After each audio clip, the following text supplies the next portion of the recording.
Europe faced the prospect of a radiation disaster on Thursday when the Zaporizhzhya nuclear plant in Ukraine was disconnected from its power grid. But disaster was averted because the backup electricity kicked in and order was then restored. Listen in. Diesel generators were immediately activated to provide energy to the station itself, to support it after the shutdown.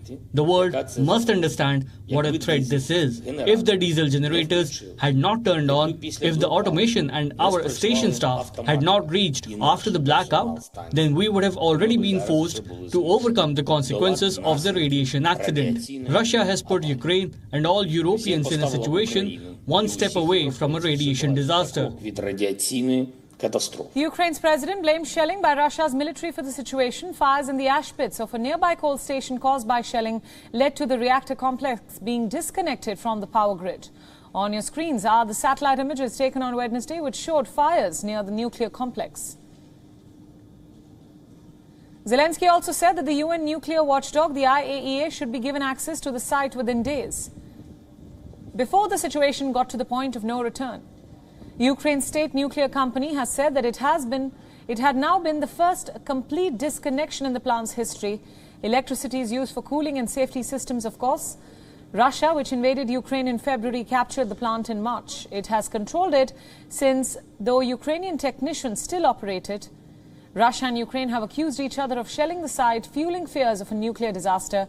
Officials of the Russian-occupied town of Enerdohar said that the towns in the area lost power for several hours on Thursday due to the disconnection of the power plant. Meanwhile, US President Joe Biden, in a telephone call with Zelensky, called for Russia to return full control of the plant and let in UN nuclear inspectors. Look, a nuclear power plant, and I believe I said this yesterday, should never be an active war zone. And so we have said Russia should agree to demilitarize the zone around the plant and agree to allow an international Atomic Energy Agency visit as soon as possible to check on the safety and security of the systems. This is something that did come up in the conversation. The situation comes amid claims from Ukraine that Moscow could be trying to intentionally divert power from the occupied nuclear plant to reconnect it to Russia's own power grid. But the fighting in the area around the nuclear power station has been a source of concern for weeks. It also supplies more than 20% of Ukraine's electricity needs, and its loss would pile new strain on the government. Details, we are now being joined by Alexander Claxon, who is a political analyst and the founder of Global Political Insight think tank. He joins us now live from London. Thanks so much, Alexander, for joining us. My first question, as we've been telling our viewers, President Zelensky says the UN's nuclear watchdog should be given access to the site within days, before the situation got to the point of no return, especially after averting the recent radiation disaster on Thursday. In your assessment, how far is this situation of no return? Well, it is quite a complicated situation because in many ways there is a possibility that Russia is using this this crisis as a way to blackmail Ukraine and Western countries when it comes to negotiations on the conflict. Perhaps they will want better conditions for Russia when it comes to ending the conflict eventually, if they have access and are able to control the nuclear power plant, which obviously creates potential hazards for the whole of Europe.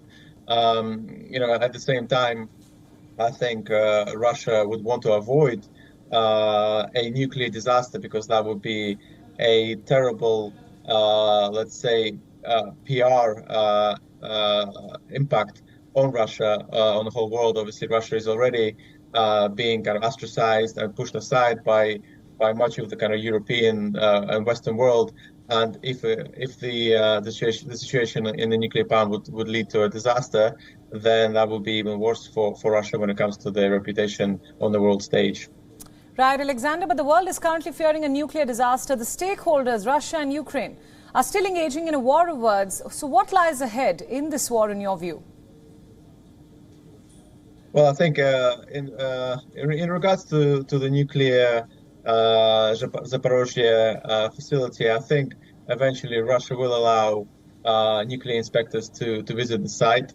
I think it is in their interest to do so because, as I just mentioned, I don't think Russia is interested in a nuclear disaster as such. I think in terms of the wider conflict in Ukraine, what we're seeing right now is a sort of a stalemate between the two countries, where neither side is really able to make significant gains on the ground. Russia is able to hold the territory that it has conquered over the past 6 months.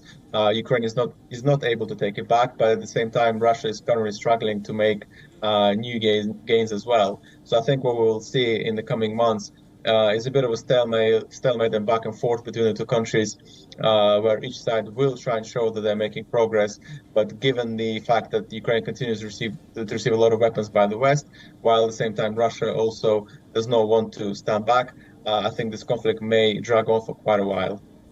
Right, Alexander, thank you so much for all those insights, and thanks for joining us on WION World is One at this hour. Thank you.